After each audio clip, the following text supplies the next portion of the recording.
Hello students, welcome to the second lecture of the chapter Chemical Coordination and Integration. I am हरीशु Kumar और इस lecture में हम hormones के बारे में पढ़ेंगे। तो चलो ये लेक्चर शुरू करते हैं। चलिए स्टूडेंट्स, तो पहले कुछ बेसिक पॉइंट्स के बारे में बात कर लेते हैं हॉर्मोन से related. The secretion of endocrine glands is known as hormone. ठीक है, हमने देखा था पिछले लेक्चर में दो तरह के ग्लैंड्स होते हैं, एक होता है एक्सोक्राइन ग्लैंड, एक होता है एंडोक्राइन ग्लैंड्स। एंडोक्राइन के ग्लैंड्स के सिक्रीशन को हम कहते हैं हार्मोन। ठीक है, हार्मोन जो टर्म है ये दिया था स्टार्लिंग ने। किसने? स्टार्लिंग ने हार्मोन टर्म दिया था। First discovered hormone was secretin. Secretin जो है ये सबसे पहला डिस्कवर्ड हार्मोन था जो कि डिओडेनम से मिला था। डिओडेनम क्या है? आपके एलिमेंट्री कनाल का पार्ट है डिओडेनम। ठीक है, और डिओडेनम से सबसे पहला हार्मोन को डिस्कवर किया गया था जिसका नाम था सेक्रेटिन। याद रहेगा। चलिए, hormones are transported from blood to the target tissue. आपको पता है हार्मोन क्या है? एंडोक्राइन ग्लैंड का सिक्रीशन है। और हार्मोन जो होता है, एंडोक्राइन ग्लैंड क्या करता है? हार्मोन को ब्लड में सिक्रीट कर देता है और फिर ब्लड से होता हुआ ये हार्मोन अपने टारगेट टिश्यू तक पहुंचता है। राइट, हमने कहा था कि एंडोक्राइन ग्लैंड डक्टलेस ग्लैंड होते हैं, इनके पास डक्ट नहीं होता। ये अपने सिक्रीशन को, एंडोक्राइन ग्लैंड अपने सिक्रीशन को यानी कि हार्मोन को ब्लड में डाल देते हैं और ब्लड से होता हुआ ये हार्मोन पहुंच जाता है अपने टारगेट टिश्यू तक। Hormones are also known as primary messenger या केमिकल मैसेंजर। ठीक है, हार्मोन को हम प्राइमरी मैसेंजर या केमिकल मैसेंजर भी कहते हैं। ठीक है, ऑलराइट। टारगेट टिश्यू के पास ये जो हार्मोन है मैसेज लेकर जाता है। ठीक, और उस मैसेज के अकॉर्डिंग जो टारगेट टिश्यू है वो एक्ट करता है। जैसा फंक्शन, जैसा मैसेज गया वैसा एक्ट करेगा टारगेट टिश्यू। अभी आपको समझ में आएगा क्यों हम हार्मोन को मैसेंजर कह रहे हैं। तो याद रखिएगा, hormones are also known as primary messenger या केमिकल मैसेंजर्स। ठीक है, चलिए आगे बढ़ते हैं। Moving on to the next slide. Student, जब आप एनसीईआरटी में हार्मोन का डेफिनेशन देखोगे ना, तो हार्मोन के दो डेफिनेशन दिए गए एनसीईआरटी में। एक है क्लासिकल डेफिनेशन जो कि पुराना डेफिनेशन है, और एक है मॉडर्न साइंटिफिक डेफिनेशन। ठीक है, तो आपको हार्मोन्स के दो डेफिनेशन मिलेंगे। हम दोनों डेफिनेशन की बात करेंगे। सबसे पहले क्लासिकल डेफिनेशन को समझो। Hormones are chemicals. हॉर्मोन्स क्या है? केमिकल्स है जो कि प्रोड्यूस होता है by endocrine glands and released into the blood and from blood transported to a distantly placed target organs. ठीक है, तो ये तो क्लासिकल डेफिनेशन है जिसकी चर्चा हम शुरू से ही करे आ रहे थे कि हॉर्मोन्स जो होता है वो एंडोक्राइन ग्लैंड का सिक्रीशन है। Hormones are chemicals. Endocrine gland hormone को सिक्रीट कर देती है ब्लड में और फिर ब्लड से होता हुआ ये हार्मोन ट्रांसपोर्ट हो जाता है दूर दूर प्रेजेंट टारगेट ऑर्गन्स तक। ठीक है, डिस्टेंटली प्रेजेंट या फिर डिस्टेंटली प्लेस्ड टारगेट ऑर्गन्स तक यह हार्मोन पहुंच जाता है ब्लड के थ्रू। लेकिन मॉडर्न साइंटिफिक डेफिनेशन जो है कुछ और कहता है हार्मोन के बारे में। मॉडर्न साइंटिफिक डेफिनेशन की माने तो ये बहुत इंपॉर्टेंट है। ठीक है, बहुत इंपॉर्टेंट है, याद रखिएगा। यहाँ पे ये लिखा गया है कि hormones are non nutrient chemicals. ये नॉन न्यूट्रिएंट केमिकल्स है, किसी तरह का न्यूट्रिशन प्रोवाइड नहीं करते हैं टिश्यू को। ठीक है, alright. Therefore doesn't provide energy. Hormone से आपको एनर्जी नहीं मिलेगा, जैसे ग्लूकोज से आपको एनर्जी मिल जाता है। ठीक है, therefore doesn't provide energy which acts as a intercellular messenger.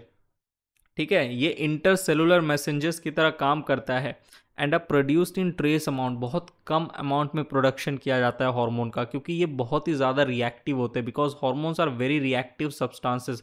तो थोड़े से अमाउंट में ही हार्मोन का जो थोड़ा सा अमाउंट बनता है वो काफ़ी है।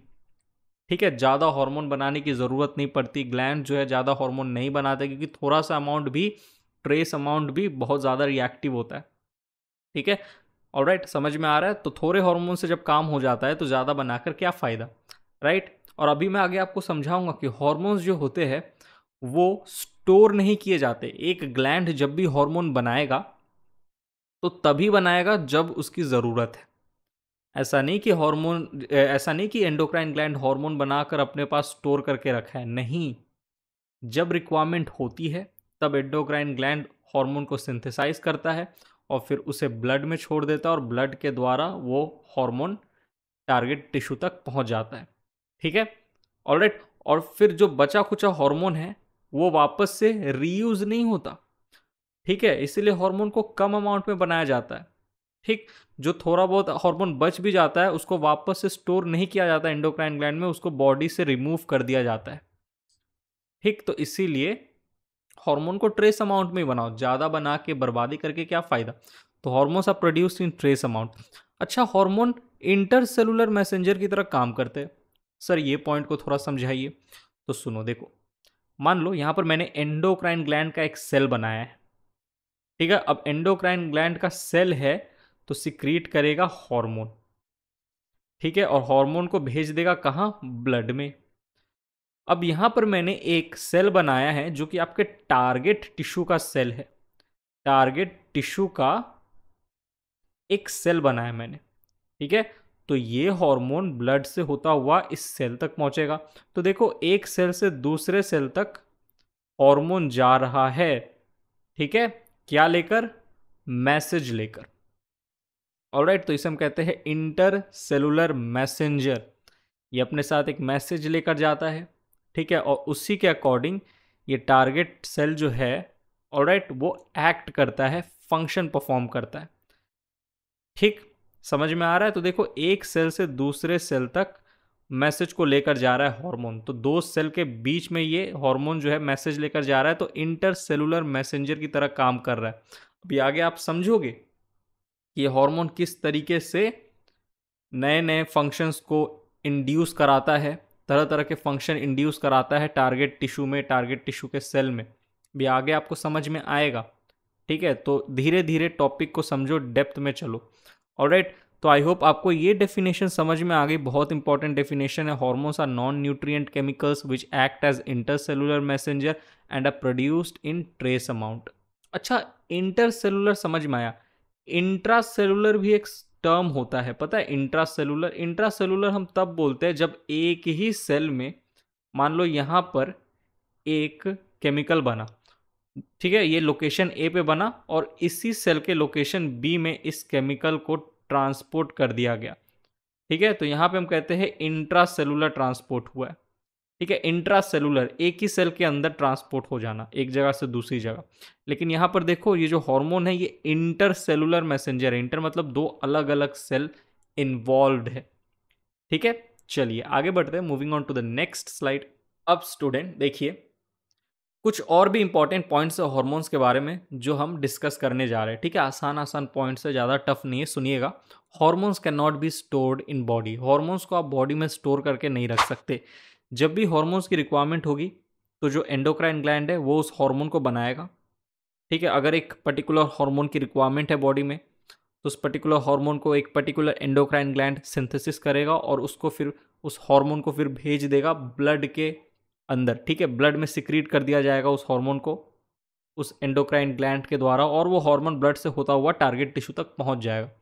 ऐसा नहीं कि जो एंडोक्राइन ग्लैंड है वो हार्मोन को बनाकर प्रोड्यूस करके स्टोर करके अपने अंदर रखते हैं और जब रिक्वायरमेंट आती है तो ब्लड में डाल देते। नहीं, जब हार्मोन की रिक्वायरमेंट आएगी उसी समय हार्मोन का सिंथेसिस होगा। Hormones can not be stored in our body. लेकिन यहाँ पर भी एक एक्सेप्शन है। एक्सेप्शन है थायरोक्सिन हार्मोन, जो कि थायराइड ग्लैंड्स द्वारा सिक्रीट किया जाता है। थायराइड ग्लैंड्स थायरोक्सिन हार्मोन को पहले से ही सिंथेसाइज करके स्टोर करके रखती है और जब रिक्वायरमेंट आता है तब थायरोक्सिन हार्मोन को थायराइड ग्लैंड ब्लड में सिक्रीट कर देती है और ब्लड से होता हुआ वो थायरोक्सिन हार्मोन अपने टारगेट टिश्यू तक पहुंच जाता है, ठीक। चलिए, तो एक्सेप्शन है, याद रखिएगा। Next, hormones gets destroyed after use, ठीक है। Alright, so they can not be reused in our body, ठीक। एंजाइम्स आप जानते हो, एंजाइम्स के बारे में जानते हो ना। एंजाइम्स जो है वो यूज के बाद डिस्ट्रॉय नहीं होता, राइट। एंजाइम का काम क्या है, एक पर्टिकुलर रिएक्शन को कैटेलाइज करना, रिएक्शन को स्मूथली एफिशिएंटली कराना, ठीक है। तो एंजाइम के साथ सबस्ट्रेट जुड़ता है और फिर प्रोडक्ट बनता है, ठीक है। तो वो एंजाइम जो था, फिर एंजाइम और सबस्ट्रेट अलग अलग हो जाते हैं, ठीक, प्रोडक्ट बन गया। और फिर दूसरा सबस्ट्रेट आके उस एंजाइम के साथ जुड़ता है। तो एंजाइम्स को हम रीयूज कर सकते हैं, लेकिन हार्मोन को हम रीयूज नहीं कर सकते। Hormones can not be reused, ठीक है। जितना हार्मोन बना उतना उसी समय यूज्ड हो जाएगा, ऑलराइट। और जो बच गया हार्मोन उसको बॉडी जो है डिस्ट्रॉय कर देगी, बॉडी जो है रिमूव कर देगी, ठीक है। उसको बॉडी से रिमूव कर दिया जाएगा और आफ्टर यूज हार्मोन्स को डिस्ट्रॉय कर दिया जाता है, ठीक है। लेकिन तो एंजाइम और हार्मोन में ये डिफरेंस है, याद रखिएगा। एंजाइम्स कैन बी रीयूज्ड, ठीक है, एक सबस्ट्रेट आया, एंजाइम के साथ बाइंड किया, प्रोडक्ट बना, फिर एंजाइम सबस्ट्रेट कॉम्प्लेक्स अलग अलग हो गए, और फिर इस एंजाइम के साथ दूसरा सबस्ट्रेट आकर बाइंड किया और फिर प्रोडक्ट बना। तो एक एंजाइम कई बार यूज़ होता है, लेकिन एक हार्मोन आया, उसने अपना फंक्शन किया, उसका जो काम था वो किया हार्मोन ने, और उसके बाद फिर वो हार्मोन डिस्ट्रॉय हो जाता है। ठीक है, वो हार्मोन जो था वापस से फिर रीयूज नहीं होगा। ठीक है, they can not be reused in our body. ठीक, उसको डिस्ट्रॉय कर दिया जाता है और फिर रिमूव कर दिया जाता है बॉडी से। Next, hormones are also non antigenic substance. Hormones non antigenic substance होते हैं, यानी कि इसको मैं आपको ऐसे समझाता हूँ। इंसुलिन हार्मोन जानते हो, पैनक्रियाज द्वारा सिक्रीट किया जाता है इंसुलिन। ठीक है, आइलैंड्स ऑफ लैंगरहैंस सेल्स जो होते हैं पैनक्रियाज के, वो इंसुलिन को सिक्रीट करते हैं। इंसुलिन क्या करता है, इंसुलिन कैसे फंक्शन करता है, वो हमारे बॉडी ग्लूकोज लेवल को लो करके रखता है, lowers blood glucose level, sorry body glucose level बोल दिया। इंसुलिन का काम क्या है, lowers blood glucose level, blood glucose level को, ठीक है, बैलेंस करके रखता है, लेवल पे रखता है, lowers blood glucose level. Alright, अब देखिए कोई कोई लोगों को आप देखोगे उनको डायबिटीज होता है। ठीक है, डायबिटीज। ऑलराइट, डायबिटीज में क्या होता है, एक तरह का डायबिटीज है जिसमें जो पैनक्रियाज है वो इंसुलिन का प्रोडक्शन जो है घट जाता है, कमा देता है। पैनक्रियाज जो है जितना इंसुलिन का प्रोडक्शन करना चाहिए था उतना नहीं कर रहा। ठीक है, तो ब्लड ग्लूकोज लेवल बढ़ जाता है। ठीक, तो ब्लड ग्लूकोज लेवल को फिर घटाने के लिए जो पेशेंट है जिसको डायबिटीज़ हुई है वो बाहर से आर्टिफिशियली इंसुलिन का इंजेक्शन लेता है। ठीक है, क्योंकि नेचुरली उसके बॉडी में जो इंसुलिन हार्मोन है वो बन नहीं रहा, सिंथेसाइज नहीं हो रहा, तो उसके बॉडी का ऑब्वियसली ब्लड ग्लूकोज लेवल बढ़ जाएगा। तो ब्लड ग्लूकोज लेवल को घटाने के लिए बाहर से इंसुलिन का इंजेक्शन लेता है। अब इंसुलिन लेगा तो इंसुलिन का जब इंजेक्शन लेगा तो इंसुलिन कहाँ जाएगा, ब्लड में, क्योंकि हार्मोन है भाई, हार्मोन को आप ब्लड में सिक्रेट कर दो, फिर ब्लड से हार्मोन अपने टारगेट टिश्यू तक जाएगा। तो जैसे ही इंसुलिन का इंजेक्शन लेता है डायबिटिक पेशेंट, तो उस इंसुलिन के अगेंस्ट उसके बॉडी में एंटीबॉडी नहीं बनता, क्योंकि इंसुलिन एक तरह का हार्मोन है, और हार्मोन नॉन एंटीजेनिक सब्सटेंस होते हैं। हार्मोन के अगेंस्ट हमारा बॉडी कभी एंटीबॉडी नहीं बनाता। नहीं तो जितनी दफ़ा भी एंडोक्राइन ग्लैंड हार्मोन को सिक्रीट करते ब्लड में, तो हार्मोन के अगेंस्ट फटाक से एंटीबॉडी बन जाता। ठीक है, तब तो दिक्कत हो जाता। ऑलराइट, हार्मोन को डिस्ट्रॉय कर दिया जाता, फिर हार्मोन अपना फंक्शन करा ही नहीं पाता। हार्मोन तो मैसेंजर है ना, मैसेज लेकर जाएगा। राइट, मैसेंजर को ही मार दोगे तो भाई फंक्शन कैसे होगा आपके बॉडी में, जो फंक्शन होने वाला था तो होगा ही नहीं। तो इसलिए हार्मोन्स जो होते हैं वो नॉन एंटीजेनिक सब्सटेंस होते हैं, इसके अगेंस्ट ब्लड में एंटीबॉडी नहीं बनता। ठीक है, बॉडी में एंटीबॉडी नहीं बनता।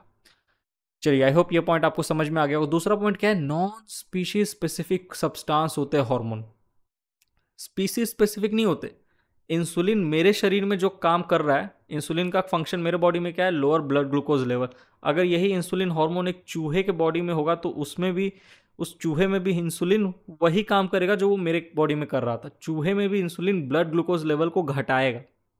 राइट, चूहे का जो ब्लड में ग्लूकोज लेवल बढ़ जाएगा तो उसको घटाने का काम चूहे के बॉडी में इंसुलिन करेगा। मेरे बॉडी में भी इंसुलिन वही करता है, लोअर ब्लड ग्लूकोज लेवल। ऐसा नहीं कि इंसुलिन स्पीशीज स्पेसिफिक है, एक स्पीशीज में कुछ और कर रहे हैं, एक स्पीशीज में कुछ और फंक्शन कर रहे हैं, नहीं।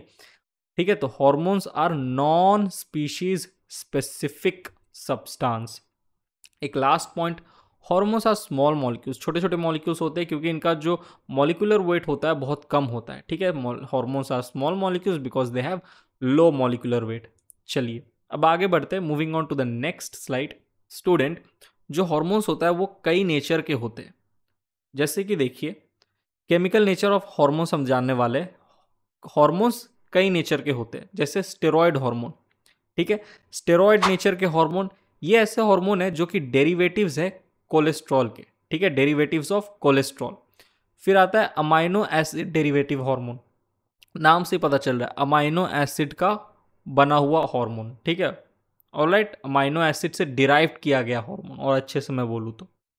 ठीक, नेक्स्ट, आइडोथायरोनिन हार्मोन। ठीक है, ऐसा हार्मोन जो अमाइनो एसिड से बना है, अमाइनो एसिड से डिराइव किया और जिसके साथ एक आयोडीन जुड़ा हुआ है। ठीक है, तो उसे हम कहेंगे आइडोथायरोनिन हार्मोन। मैं अभी बताऊंगा इसके बारे में डिटेल में। चौथा है पेप्टाइड पॉलीपेप्टाइड या प्रोटीन, यानी कि प्रोटीन डिराइव्ड हार्मोन। ठीक है, protein derived hormone, peptide polypeptide protein hormone. Alright, चलिए अब एक एक करके सबके बारे में थोड़ा डिटेल में जानते हैं और इनके एग्जाम्पल्स को देखते हैं। Alright, moving on to the next slide. अब स्टूडेंट सबसे पहले हम जानेंगे स्टेरॉयड हार्मोन के बारे में। स्टेरॉयड हार्मोन जो होते हैं they are derivatives of cholesterol. ठीक है, steroid hormones are derived from cholesterol. इसका एग्जांपल हो गया एड्रेनल कॉर्टेक्स हार्मोन। ठीक है, एड्रेनल कॉर्टेक्स के दो हार्मोन होते हैं, एक cortisol and aldosterone. Cortisol and aldosterone are adrenal cortex hormone which are chemically steroids. ठीक है, केमिकली स्टेरॉइड यानी कि डिराइव्ड फ्रॉम कोलेस्ट्रॉल। ठीक, नेक्स्ट देखिए सेक्स हार्मोन। सेक्स हार्मोन जो होता है they are produced by gonads. ठीक है, produced by gonads. Alright, example हो गया टेस्टोस्टेरोन, एस्ट्राडियोल एंड प्रोजेस्टेरोन। ये तीनों के तीनों क्या है, सेक्स हार्मोन है जो कहाँ से प्रोड्यूस हो रहा है, गोनैड्स द्वारा प्रोड्यूस हो रहा है। ठीक, अब सुनिए यहाँ पे एड्रेनल कॉर्टेक्स हार्मोन। सुनिए एक चीज मैं आपको यहाँ पे बताने जा रहा हूँ, एड्रेनल ग्लैंड। इसके बारे में हम आगे डिटेल में चर्चा करेंगे। एड्रेनल ग्लैंड जो होता है वो किडनी के जस्ट ऊपर की तरफ पाया जाता है। एड्रेनल ग्लैंड के दो पार्ट होते हैं, एक होता है एड्रेनल कॉर्टेक्स, एक होता है adrenal medulla. The outer part of adrenal gland is known as adrenal cortex and the inner part of adrenal gland is known as adrenal medulla. Adrenal cortex जो है ये सिक्रीट करते हैं स्टेरॉयड नेचर हार्मोन जैसे कि cortisol and एल्डोस्टेरॉयड।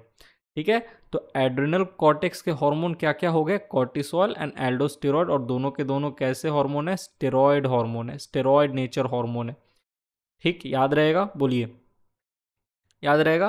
और adrenal cortex के hormone को ही कहा जाता है कॉर्टिकॉइड्स। कॉर्टिकॉइड्स यानी कि ये दोनों के दोनों क्या है, कॉर्टिकॉइड्स है।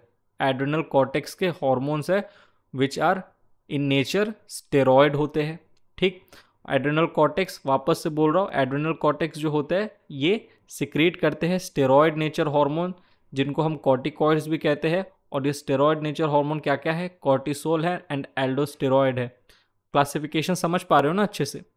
ठीक, चलिए, तो यहाँ पर मैं अगर आपसे पूछूं कितने तरह के स्टेरॉयड हार्मोन होते हैं तो आप बोलोगे सर 5।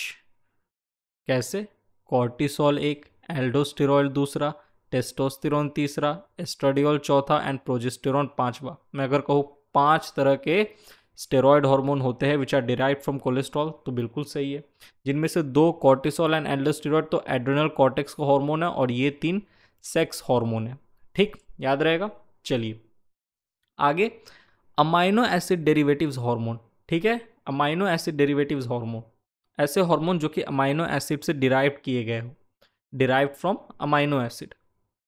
एग्जाम्पल एड्रेनल मेडुला के hormone epinephrine and norepinephrine. देखो एड्रेनल मेडुला जो कि एड्रेनल ग्लैंड का इनर पार्ट है ये सिक्रीट करता है अमाइनो एसिड नेचर हार्मोन यानी कि ऐसे हार्मोन जो कि अमाइनो एसिड से डिराइव किए गए। Example adrenaline and nor adrenaline. Adrenaline का एक और नाम है इपिनेफ्रिन, बहुतों को पता होगा ये चीज़। और नॉन एड्रेनलिन का ही एक और नाम है नॉर एपिनेफ्रिन। ठीक है, तो एड्रेनल मेडुला के 2 हार्मोन है adrenaline and noradrenaline which are क्या बताओ, डिराइव फ्रॉम अमाइनो एसिड। अच्छा, कौन सा अमाइनो एसिड, तो याद रखिएगा टाइरोसिन अमाइनो एसिड। ठीक है, टाइरोसिन अमाइनो एसिड से डिराइव किए जाते हैं ये एपिनेफ्रिन एंड नॉर एपिनेफ्रिन। ठीक, alright, norepinephrine and epinephrine are tyrosine derived amino acid hormone आप कह सकते हो। ठीक है, टाइरोसिन डिराइव्ड अमाइनो, हाँ ऐसा कहना सही होगा ना, tyrosine derived amino acid hormone. चलिए next, melatonin and serotonin. Melatonin जो है ऐसा हार्मोन है जो पीनियल ग्लैंड द्वारा सिक्रीटेड होता है, पीनियल ग्लैंड द्वारा सिक्रीट किया जाता है। ऑलराइट, तो मेलेटोनिन और ये सेरोटोनिन जो है ये भी अमाइनो एसिड डिराइव्ड हार्मोन है। कौन सा amino acid, tryptophan amino acid derived hormone. ठीक है, टायरोसिन, इपिनेफ्रिन और norepinephrine are tyrosine derived amino acid hormone and melatonin and serotonin are tryptophan derived amino acid hormone. ठीक है, चलिए आगे बढ़ते हैं, moving on to the next slide. अब अगला देखिए student, iodothyronine hormone. Iodothyronine hormone क्या है, एग्जाम्पल थायराइड हार्मोन, इसका एग्जाम्पल थायराइड हार्मोन है। आइडोथायरोनिन हार्मोन भी अमाइनो एसिड से ही डिराइव किए जाते हैं, बस इनके साथ एक आयोडीन ग्रुप या आयोडीन जुड़ा होता है। ठीक है, चलिए पेप्टाइड, पॉलीपेप्टाइड या प्रोटीन हार्मोन्स, इनकी बात अगर करें तो सुनिए, पहले तो ये चीज समझिए कि पेप्टाइड, पॉलीपेप्टाइड एंड प्रोटीन, इन तीनों के बीच में कुछ अंतर है क्या, बताओ तो। बहुत ही छोटा सा अंतर है, एक बार डिस्कस कर लेते हैं। पेप्टाइड क्या होता है, देखो, short chain of amino acid, अगर दो या दो से ज़्यादा अगर अमाइनो एसिड का एक चेन है तो उसे हम कहेंगे पेप्टाइड। ठीक है। पॉलीपेप्टाइड क्या हो गया, long chain of many amino acid, बहुत सारे अमाइनो एसिड आपस में चेन बनाए हुए लंबा सा, तो उसे हम कहते हैं पॉलीपेप्टाइड। और प्रोटीन क्या होता है, वन और मोर पॉलीपेप्टाइड, ऐसे एक या ऐसे एक से ज़्यादा पॉलीपेप्टाइड अगर आपस में अटैच है तो उसे हम कहेंगे प्रोटीन। ठीक। ऑलराइट, तो देखो, पेप्टाइड, पॉलीपेप्टाइड या प्रोटीन हार्मोन, ये क्या होते हैं, example insulin and glucagon. Insulin और ग्लूकागोन देखा जाए तो ये प्रोटीन डिराइव्ड हार्मोन है, पॉलीपेप्टाइड डिराइव्ड हार्मोन बोल सकते हो। ठीक है, इंसुलिन एंड ग्लूकागोन। फिर पिट्यूटरी हॉर्मोन्स, ठीक है, पिट्यूटरी ग्लैंड्स द्वारा सिक्रीटेड हार्मोन, जैसे कि FSH, LH, ADH, oxytocin and growth hormone. Full form हम आगे चलकर देखेंगे, अभी याद नहीं करना आपको। FSH, LH, ADH, oxytocin and growth hormone, ये सब पिट्यूटरी ग्लैंड्स के हार्मोन है, इसीलिए हम इसे पिट्यूटरी हार्मोन्स कहते हैं। और ये भी कैसे होते हैं, केमिकली पॉलीपेप्टाइड या प्रोटीन डेराइव्ड हार्मोन्स होते हैं। ठीक है। एफएसएच और एलएच में बहुत कंफ्यूजन पता क्या आता है, बहुतों को लगता है कि ये गोनैड्स द्वारा सिंथेसाइज किए जाते हैं, एफएसएच एंड एलएच। नहीं, एफएसएच और एलएच हार्मोन पिट्यूटरी ग्लैंड्स द्वारा सिक्रीट किए जाते हैं, लेकिन ये अपना इफेक्ट शो करते हैं, एफएसएच और एलएच ये दोनों अपना इफेक्ट शो करते हैं गोनैड्स पर। ठीक है, ये एफएसएच और एलएच हार्मोन किसने सिक्रीट किया, पिट्यूटरी ग्लैंड ने। ठीक है, तो पिट्यूटरी हार्मोन है, alright, and which are chemically polypeptide या प्रोटीन डिराइव्ड हार्मोन। और ये दोनों अपना इफेक्ट कहाँ शो करेंगे, इनका टारगेट क्या होता है, गोनैड्स होता है। ठीक, याद रखिएगा। चलिए आगे, हाइपोथैलेमिक हार्मोन, यानी कि हाइपोथैलेमस से सिक्रीट किया जाता है जो हार्मोन, उसे हम कहते हैं हाइपोथैलेमिक हार्मोन। ये भी केमिकली पॉलीपेप्टाइड या प्रोटीन डिराइव्ड हार्मोन होते हैं, डिराइव्ड हार्मोन होते हैं। ठीक है, हाइपोथैलेमिक हार्मोन्स आर पॉलीपेप्टाइड और protein derived hormones. Para hormone, para hormone क्या है, ऐसे हार्मोन जो कि पैराथायरॉयड ग्लैंड द्वारा डिराइव, सॉरी, ऐसा हार्मोन, पैरा हार्मोन ऐसा हार्मोन है जो कि पैराथायरॉयड ग्लैंड द्वारा सिक्रीट किया जाता है। पैराथायरॉयड ग्लैंड का लोकेशन क्या है, देखो, आपका जो थायरॉयड ग्लैंड है उसके जस्ट पीछे की तरफ पैराथायरॉयड ग्लैंड पाया जाता है। थायरॉयड ग्लैंड का सिक्रीशन थायरॉयड हार्मोन, हाँ, थायरॉयड हार्मोन, जिसको हम कहते हैं थायरॉक्सिन। ठीक है, thyroxine, thyroxine is a thyroid hormone secreted by thyroid gland. ठीक है, जैसे FSH, LH, ADH, oxytocin, growth hormone, ये सब क्या है, पिट्यूटरी ग्लैंड के हार्मोन। ठीक है, तो इन्हें हम पिट्यूटरी हार्मोन्स कहते हैं। ऑलराइट, ठीक। उसी तरीके से पैरा हार्मोन क्या है, पैराथायरॉयड हार्मोन। ठीक है, पैराथायरॉयड ग्लैंड द्वारा सिक्रीट किया जाता है। Alright, para hormone, parathyroid gland का हार्मोन पैराथायरॉयड ग्लैंड द्वारा सिक्रीट किया जाता है। बोलो, समझ में आया ये चीज। अब आपके मन में एक सवाल आ रहा होगा, सर आपने कहा था शुरू में कि हॉर्मोन्स का जो इफेक्ट होता है वाइड स्प्रेड होता है, हॉर्मोन्स को हम ब्लड में सिक्रीट कर देते हैं और ब्लड से होता हुआ वो टारगेट टिश्यू तक पहुंच जाता है। अब आपके मन में सवाल आ रहा होगा, सर जो ब्लड में हमने जैसे हार्मोन को रिलीज किया तो हार्मोन तो ब्लड के थ्रू हर एक टिश्यू से होकर गुजरेगा, राइट, तो उसका जो इफेक्ट होगा हार्मोन का वो वाइड स्प्रेड होगा, राइट, ब्लड से होकर जाता है और ब्लड तो हमारे शरीर के हर जगह जाता है, राइट, एक्सेप्ट कॉर्निया, कॉर्निया में ब्लड नहीं जाता, कॉर्निया में ब्लड वेसल एब्सेंट होती है। ठीक है, और भी कुछ कुछ स्ट्रक्चर है जहाँ पे ब्लड वेसल एब्सेंट होती है, लेकिन मेजॉरिटी मेजॉरिटी 99% ऑफ हमारा जो बॉडी टिश्यू है वहाँ तक ब्लड जाता है। ठीक है, तो वहाँ तक हार्मोन भी जाएगा, वाइड स्प्रेड होगा, हार्मोन ब्लड के थ्रू चला जाएगा, राइट। लेकिन यहाँ पर मैंने क्या कहा, एफएसएच और एलएच हार्मोन जो होते हैं ये भी एंडोक्राइन ग्लैंड के हार्मोन है, यानी कि एंडोक्राइन ग्लैंड यानी कि पिट्यूटरी ग्लैंड के हार्मोन है, right. Endocrine gland, pituitary gland एक एंडोक्राइन ग्लैंड है और इसी का हार्मोन है एफएसएच एंड एलएच। ठीक है, पिट्यूटरी हार्मोन है। ये अपना इफेक्ट सर गोनैड्स पे शो करते हैं। आपने गोनैड्स ही क्यों स्पेसिफिकली लिखा, क्योंकि एफएसएच और एलएच ये भी तो ब्लड से सारे टिश्यू के पास जाएंगे, राइट, राइट, सारे टिश्यू में वाइड स्प्रेड डिस्ट्रीब्यूट होंगे ना, ब्लड के थ्रू जाएंगे तो सभी टिश्यू से होते हुए जाएंगे, तो ये एफएसएच और एलएच स्पेसिफिकली गोनैड्स पर ही क्यों अपना इफेक्ट शो करते हैं। तो यहाँ पर जो कॉन्सेप्ट आता है वो आता है रिसेप्टर का। जो हम अगले लेक्चर में समझेंगे, ठीक है। ऑलराइट, हार्मोन रिसेप्टर, ये जो गोनैड्स होते हैं यहाँ पर कुछ स्पेसिफिक हार्मोन रिसेप्टर पाए जाते हैं जिनके साथ ये एफएसएच और एलएच हार्मोन जो है जाकर बाइंड करता है और फिर एफएसएच और एलएच गोनैड्स पर अपना इफेक्ट शो करता है। भले ही एफएसएच और एलएच ब्लड से होता हुआ हर एक टिश्यू तक, बॉडी के टिश्यू तक क्यों ना गया हो, लेकिन अपना इफेक्ट एफएसएच और एलएच गोनैड्स पे ही शो करेगा, क्योंकि गोनैड्स के पास इन हार्मोन से रिलेटेड, हार्मोन से मिलता जुलता एक रिसेप्टर पाया जाता है, ठीक है। तो यहां पर रिसेप्टर का एक कॉन्सेप्ट आया जो कि हम अगले लेक्चर में समझेंगे। ओके, चलिए, तो यहाँ पे हमने हार्मोन्स के बारे में डिटेल में समझा, इसके कैरेक्टरिस्टिक्स समझे, हमने केमिकल नेचर ऑफ हार्मोन में 4 तरह के हार्मोन देखे, राइट। ऑलराइट, तो आई होप आपको ये लेक्चर अच्छे से समझ में आया होगा, बोरिंग नहीं लगा होगा। तो मिलता हूँ मैं आपसे इस चैप्टर के, chemical coordination and integration chapter के अगले लेक्चर में। तब तक के लिए bye, thank you, take care.